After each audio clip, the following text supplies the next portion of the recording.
My friends, there comes a moment in every sincere seeker's life when the heart asks a very honest question. What was all of this for? What was the purpose of the long nights, the unanswered prayers, the quiet suffering that no one else knew about? And it is here that I must gently invite you to re-examine the very foundation of what you have called faithfulness. You see, for centuries, humanity has believed that faithfulness means holding on just long enough so that perhaps at some future time, God will reward you for your endurance.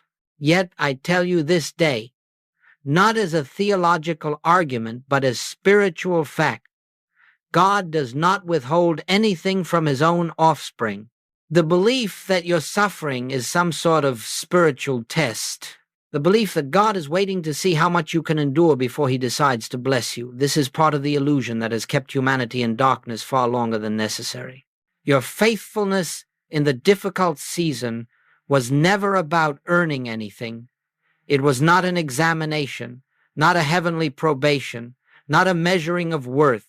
Your faithfulness was the movement of your consciousness toward the recognition of God's presence within you, even when all outward appearances insisted that you were alone. Somewhere in the depth of your being, beneath the fear, beneath the confusion, beneath the exhaustion, something in you refused to accept separation as truth.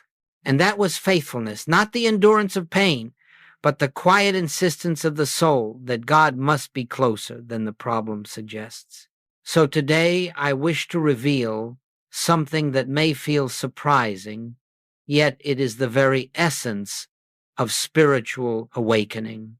The reward for your faithfulness is not something God gives later. It is the clarity that is dawning within you now. The reward is recognition. The reward is the lifting of the veil.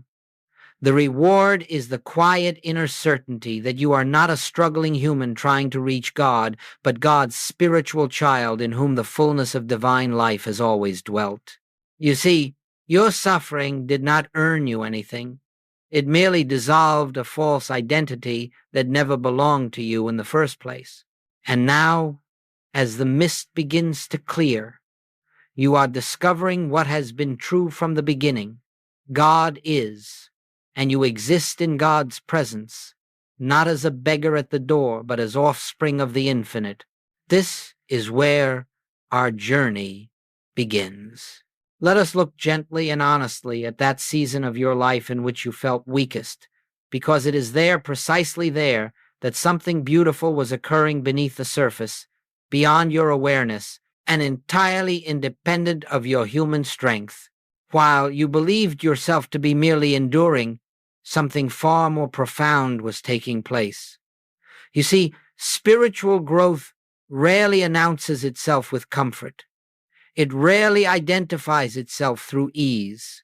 Instead, it often arrives disguised as silence, as uncertainty, as the very feeling that nothing is happening at all.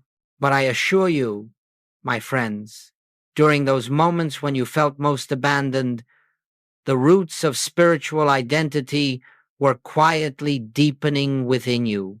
Now, I want you to understand something clearly. God never withdraws. God never steps away. God never leaves you to struggle alone. What felt like absence was not God's withdrawal.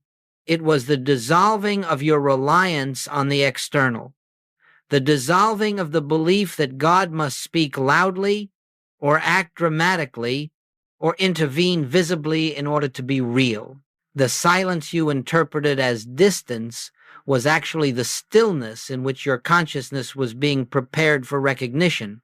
It was the quiet hand of the Spirit loosening your grasp on the false identity that insists, I must do this. I must fix this. I must earn God's love. And so the night felt long, not because God was far away, but because your mind was releasing its old beliefs one thread at a time. Think of it this way. Before truth can be recognized, illusion must lose its authority. Before the fullness of divine sonship can be felt, the belief in separation must be weakened. And so life brought you into a season where the outer supports fell away not to punish you, but to reveal that they were never your source. The people you leaned on could not answer. The prayers you repeated seemed to echo back without response. Opportunities closed, strength diminished, and you wondered what you had done wrong. But you had done nothing wrong. You were being brought inward. You were being shown, through lived experience, that the God you sought out there had never been external to your own being. You say, "But I felt so small during that time." Yes, and that is the mystery.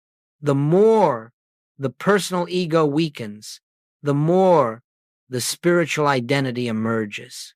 The very moments when you believed yourself to be losing ground were the moments in which the soul was gaining territory.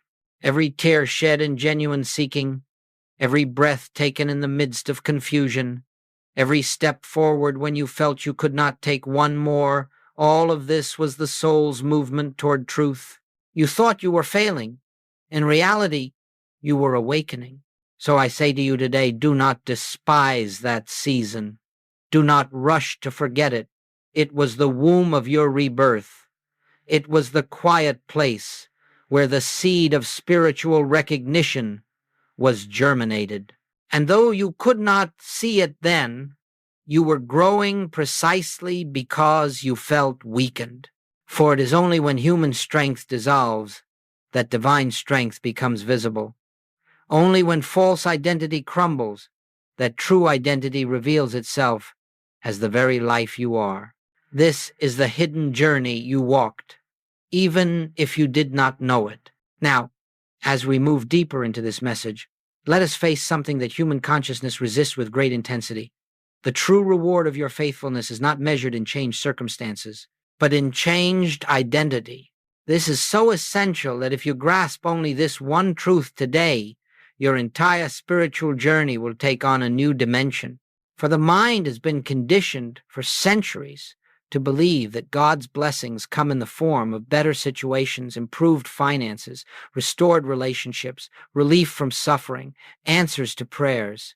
And while these things may indeed appear as the outward expression of spiritual harmony, they are not the essence of the reward. They are the shadows cast by inner awakening. They are the footprints left behind when consciousness moves forward. The real reward, the only true reward, is the dawning realization of who you are in God. Let me say it plainly. Once you see yourself as God's spiritual offspring, complete in the infinite, untouched by the past, unbroken by experience, unseparated from your source, then, even if nothing in your outer world changes, everything has already changed. For what is a circumstance except an appearance perceived through the lens of identity? If the lens remains clouded with fear, guilt, or unworthiness, then even favorable events will be interpreted through insecurity. But if the lens is cleared, if you stand in the awareness that your life is the expression of God's life, then even difficult appearances pass through your consciousness without shaking your foundation. Human consciousness says, my circumstances must improve before I feel secure. Spiritual consciousness says, my security is established in God, and the circumstances will conform to that knowing. You see, the external world does not bring you peace. External answers do not bring you certainty. They merely echo whatever consciousness has accepted as true. So when you were faithful in the darkness, you unknowingly planted the seeds for the shift of identity. What appears now as a reward is not God finally deciding to bless you. It is you finally becoming able to recognize what has been true all along. The reward is not something added to you. It is something revealed within you. Think of the sun hidden behind clouds. When the clouds part, we do not say, the sun has returned. No, the sun was always present. Only our vision was obstructed. In the same way, When consciousness shifts from human identity to spiritual identity, we do not say, God has rewarded me. We say, I can finally see. And once you can see, once you know yourself as God's child, rather than a struggling mortal, every event in your life begins to take on new meaning. Challenges do not crush you. Delays do not discourage you. Even the unanswered prayer loses its sting because you understand that God's presence is not expressed through outcomes but through the truth of your being. So let this be clear. The great reward of faithfulness is recognition. Recognition of what? Recognition of your unity with God. Recognition that you are not living for God's approval, you are living out of God's fullness.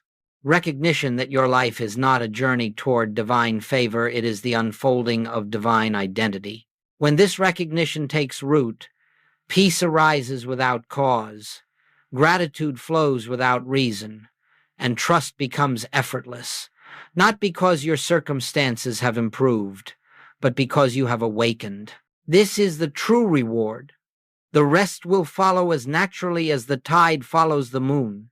Now let us address with compassion and clarity the central obstacle that prevented you from recognizing your true identity during those darker seasons.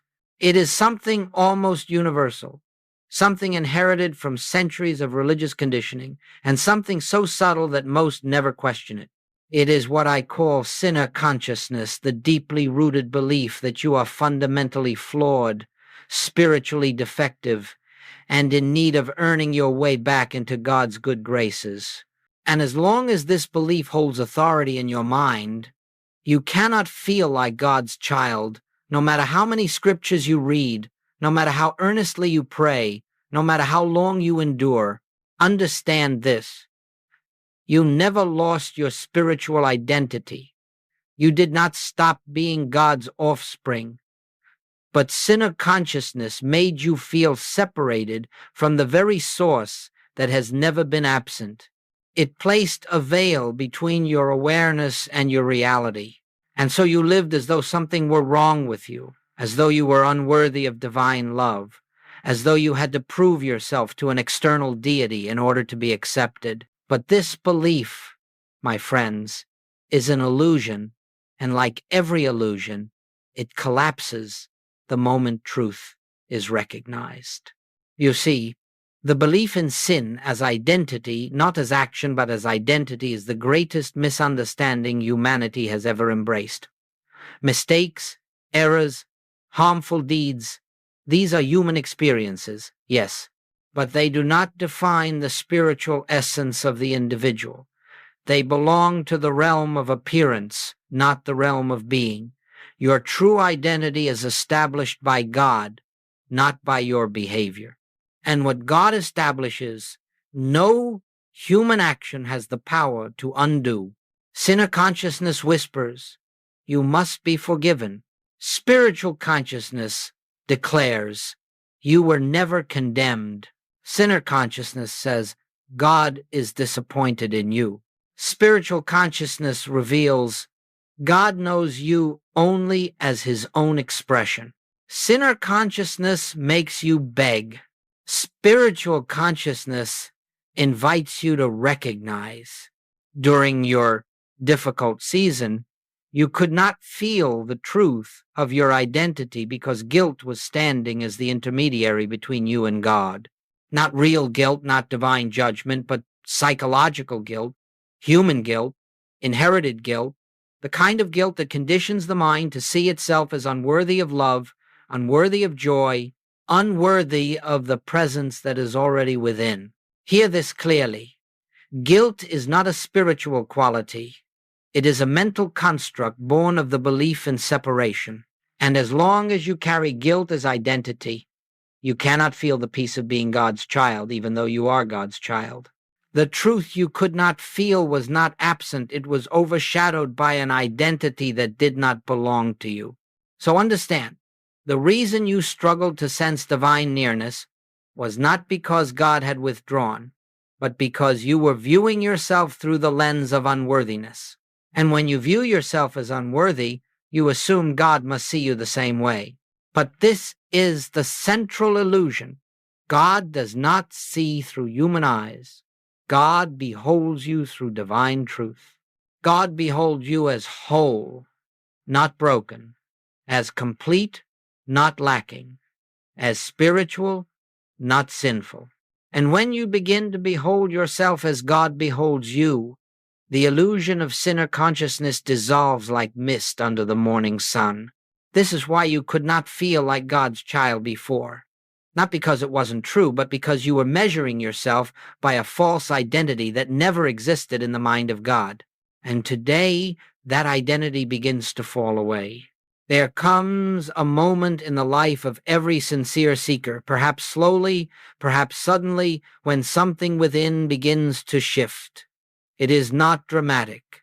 It does not announce itself with thunder or wind. It arrives quietly, like dawn breaking through the smallest crack in the horizon.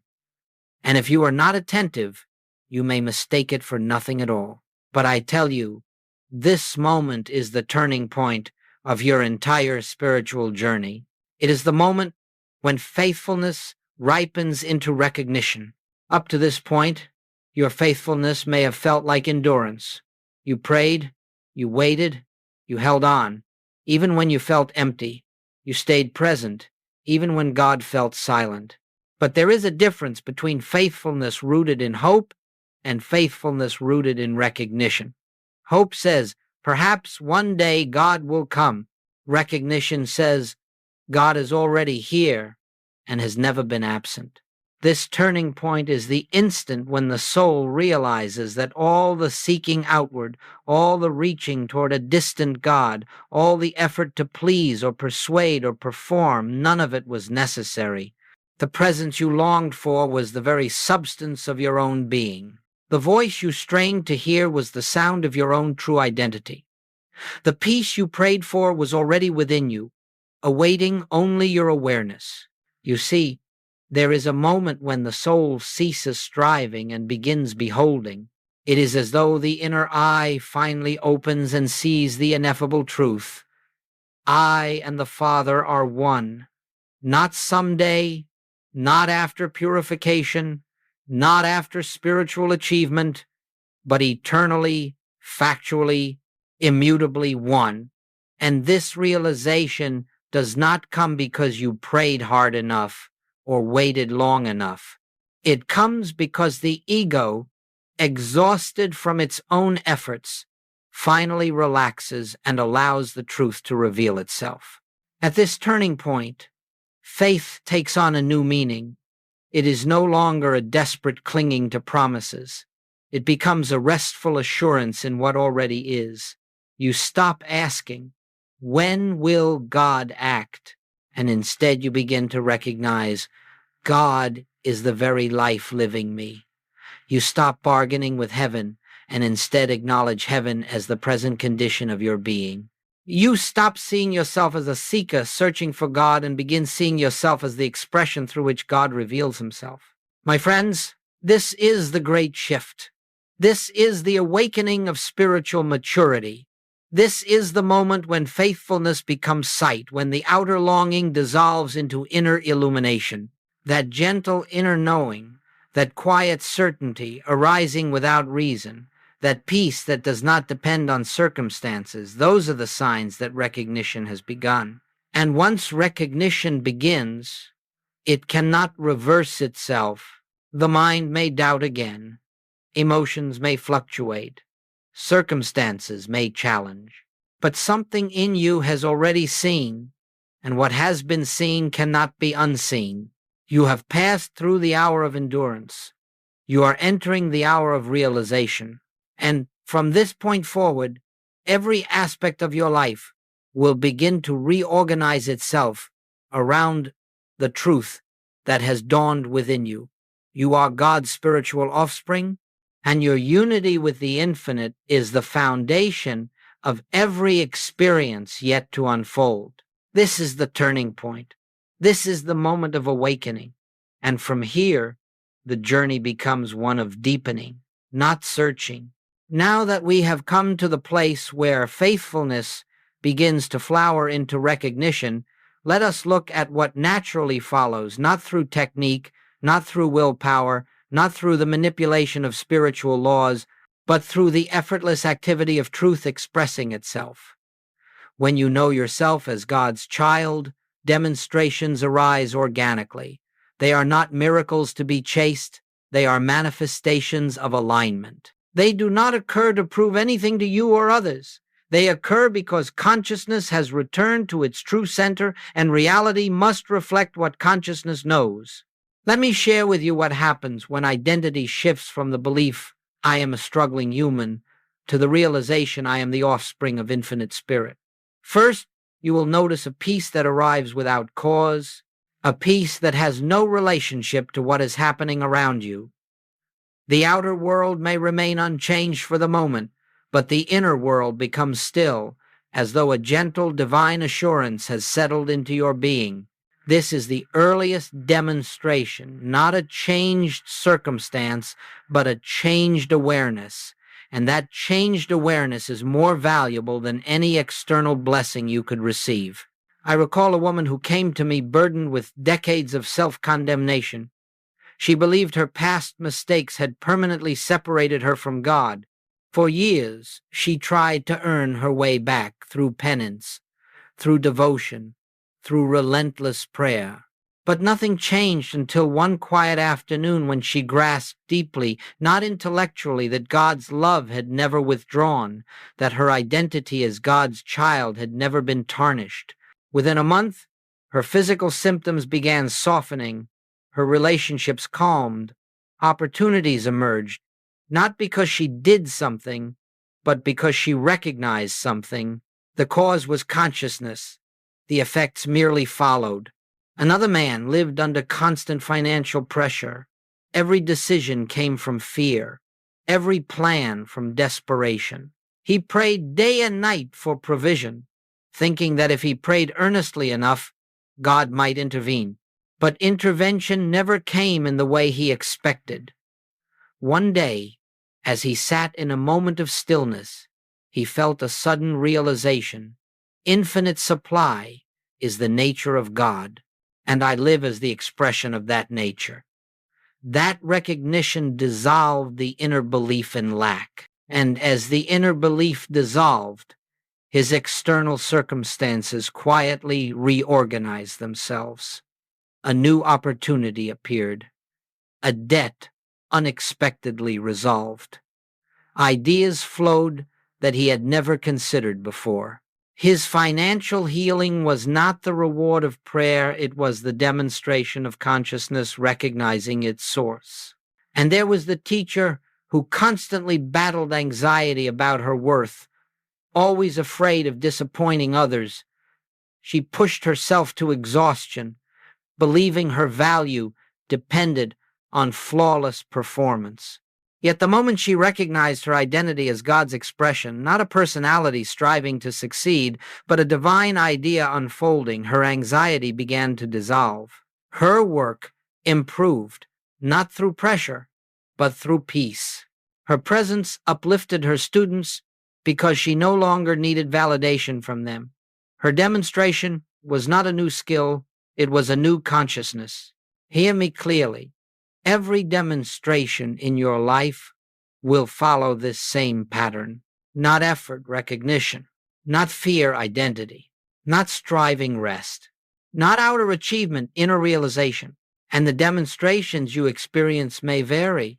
A sense of peace where turmoil once ruled, clarity replacing confusion, opportunities appearing without strain, healing emerging gradually or swiftly, relationships harmonizing through your changed inner vision, decisions becoming effortless because they arise from intuition rather than fear. But in every case, the source is the same. Truth recognized becomes truth demonstrated. When you know you are God's child, the world cannot treat you as anything less. When you know you are whole, life cannot reflect fragmentation. When you know you are complete, circumstances cannot convince you of lack. This is not metaphysics. It is spiritual reality expressed through consciousness. So I say to you, do not look for demonstrations. Look for truth. The demonstrations will follow as naturally as flowers follow spring. Now that we've spoken of demonstrations, let us turn gently towards something even more essential: how to live in the daily awareness of your true identity. For this truth we speak of is not meant to be glimpsed for a moment and then forgotten. It is meant to become the atmosphere in which you live, move, and have your being. But understand this clearly. Living from God-child consciousness is not another discipline to master, nor another spiritual achievement to pursue. It is, instead, the quiet and continual returning to what is already true. Let us begin with something simple. Before you take a single step into your day, before you speak, before you plan, before you respond, pause for a moment and recognize God is the life I am, not God with me, not God helping me, not God guiding me from afar, but God as the very consciousness by which I see, think, breathe, and exist. This one recognition, held even for a few seconds, shifts the entire foundation from which your thoughts and actions arise. You are no longer a human being trying to connect with God. You are the transparency through which God expresses himself. Throughout your day, pause often. Do not wait for long periods of silence or perfect conditions. A moment, a breath, is enough. Turn inward and acknowledge. There is only one presence here, and that presence is my true identity. This is not affirmation. It is recognition. You are not trying to make something true. You are acknowledging what is eternally true. When challenges arise, do not rush into problem solving. Do not meet fear with effort. Instead, step back inwardly and remember, this appearance does not change my identity as God's child. You see, appearances have power only when they shape your sense of self. A problem seems overwhelming only when it convinces you that you are small, vulnerable, separate. The moment you return to recognition, the appearance loses its authority. It may still need practical attention, but you will approach it with the calm assurance of one who knows they stand in divine completeness. Now let us speak of meditation, for Goldsmith taught the highest form of meditation is not thought, but silence. Sit quietly without words, without striving, without intention. Allow yourself to be present in simple awareness, not seeking God, but resting in the truth that God is the very awareness by which you rest. There is nothing to achieve in this stillness, nothing to force, nothing to produce. You are simply placing yourself in the receptive state where truth can reveal itself. Wordless awareness is the doorway through which the infinite communicates without sound. As you practice this, you will find that insights arise naturally. Solutions appear without strain. Guidance comes without effort. This is not because you have become more spiritual, but because you have ceased interfering with the activity of God already within you. Let daily life become your spiritual classroom. When you speak to another person, silently remember, the same divine life that animates me animates them. When you feel fear, return to the truth. Fear cannot exist where God is, and God is the very essence of my being. When you feel lack, acknowledge. Infinite supply expresses itself through me, not toward me. When you feel unworthy, rest in this. My worth is established by the one who created me. These recognitions, practiced gently and consistently, do not make you spiritual. They make you aware of the spirituality that has always been your essence. And as awareness stabilizes, Your entire life, your decisions, your relationships, your responses begins to flow from a different center. You live from peace, not toward it. You live from abundance, not toward it. You live from identity, not in search of identity. In this way, daily life becomes not a struggle to maintain spiritual truth, but a continual unfolding of what you already are. Now we come to the natural unfolding of everything you have endured, everything you have recognized, everything that has been quietly shaping you beneath the surface. You are stepping into a new phase, not because God has suddenly decided to bless you, not because your worthiness is increased, not because you have crossed some spiritual threshold by effort, but because your consciousness has awakened to what has always been true. And when consciousness changes, life itself must respond. This is not a reward. It is a law. Spiritual identity, once recognized, becomes the light by which you walk, the vision by which you interpret your world, the atmosphere through which every experience is filtered. Let me tell you what your faithfulness has prepared you for. It has prepared you to live without fear of appearances. In the past, circumstances seemed powerful, overwhelming, threatening. They dictated your emotional state, your decisions, your sense of self. But now you see that appearances are only forms arising from the level of consciousness that perceives them. And so, with your inner foundation established in truth, you meet each appearance with calm recognition. This cannot alter my identity. This cannot separate me from God. And instantly the appearance loses its dominion. Your faithfulness has prepared you to stand in peace, even when others around you cannot find their center.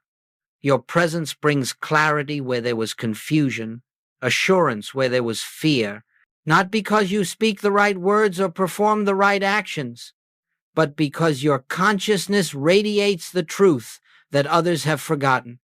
You become, without effort, a transparency for divine presence. Light does not try to illuminate. It simply shines. Your faithfulness has prepared you to enter relationships differently. You no longer seek to be completed by others. You no longer need validation, affirmation, or approval to feel whole. Your sense of identity no longer depends on how you are treated or understood. You recognize the divine life in yourself, and so naturally you recognize it in others. You respond from love, not from need, from wisdom, not from fear. And as your consciousness softens, the people around you shift not because you demanded change, but because your inner state invites it. Your faithfulness has prepared you to receive without attachment. Opportunities, blessings, resources may now appear with ease, but you no longer cling to them as your source. You no longer panic when something shifts or ends. You understand that supply is not something God gives, it is something God is. And because God is the essence of your being, supply flows through you in whatever form is needed, whenever it is needed. Your faithfulness has prepared you to live from intuition rather than effort. In the past, decisions required strain. You weighed options, feared consequences, second-guessed yourself. But now, inner stillness reveals itself as guidance. You sense what is right, not through logic alone, but through the quiet knowing that arises from unity. Intuition becomes the voice of God expressing through your consciousness, and you find that following this inner direction brings harmony without struggle. Your faithfulness has prepared you to live without the weight of your past. No longer do you measure yourself by old mistakes, old wounds, or old stories. You understand that your spiritual identity was never touched by any of it. The past loses its emotional charge because it belongs to an identity you no longer claim. You look at your history now with compassion, not condemnation, because you see that every step, every tear, every moment of confusion was guiding you toward this awareness. Above all, your faithfulness has prepared you to live as one who knows. God is the reality of my being, and all that I do flows from that truth. This is the light you now walk in. This is the consciousness you carry into every moment. This is the state of being for which your difficult season prepared you. And from this point on, life becomes not a struggle toward God, but the continual unfolding of God within you. And now, as we conclude this time together, let us gather gently the threads of all that has been revealed. You have walked through darkness, not because God withdrew, but because the veils of false identity needed to dissolve. You remained faithful, not to earn divine favor, but because something in you, something deeper than fear, stronger than doubt, more enduring than suffering, knew there must be more than appearances, more than circumstance, more than the human sense of life. And that inner knowing was the whisper of your true identity calling you home. Today, you stand in a new light, not a light you created, but a light that was always your inheritance. You are beginning to see yourself not as a seeker, not as a sinner, not as a struggler, but as God's spiritual offspring, whole, complete, unseparated, unbroken, eternal. And as you recognize this truth, the shadows that once frightened you lose all substance. Fear cannot cling to one who knows their unity with the infinite. Guilt cannot imprison one who recognizes that nothing in their past has ever changed the truth of their being. Loneliness cannot endure in the consciousness that understands, I and the Father are one. So I say to you now, with a quiet certainty of spiritual law, you have not been moving toward God. You have been awakening to God as your very life. Every step has led inward. Every prayer has lifted the veil. Every hardship has loosened the grip of the false self so the true self might shine. And now, as recognition dawns, you realize that the journey was not for God to come closer, it was for you to finally see. Carry this recognition into your moments, into the silence of early morning, into the conversations of your day, into the decisions you make and the challenges you face. Let this truth go ahead of you. I am God's child, and nothing can alter what God created. When fear whispers, return to recognition. When doubt arises, return to recognition. When old habits attempt to reclaim your attention, return to recognition, not with force, not with struggle, but with the gentle understanding that truth is not something you maintain, it is something you allow to be revealed. My friends, the work of this path is simple. Return to recognition, again and again, until recognition becomes the atmosphere in which you live. And as you do, your life will unfold, not as something you must control, but as the outpouring of the divine nature expressing itself as you. So welcome, welcome into the light of your true identity. Welcome into the awareness that you are and always have been the beloved, complete, eternal expression of God. Nothing can add to this truth. Nothing can take away from it. Nothing can improve it. Nothing can diminish it. You are what God is expressing, and that is the final word on your being. Rest in this. Live from this. Let this truth guide you gently into every tomorrow.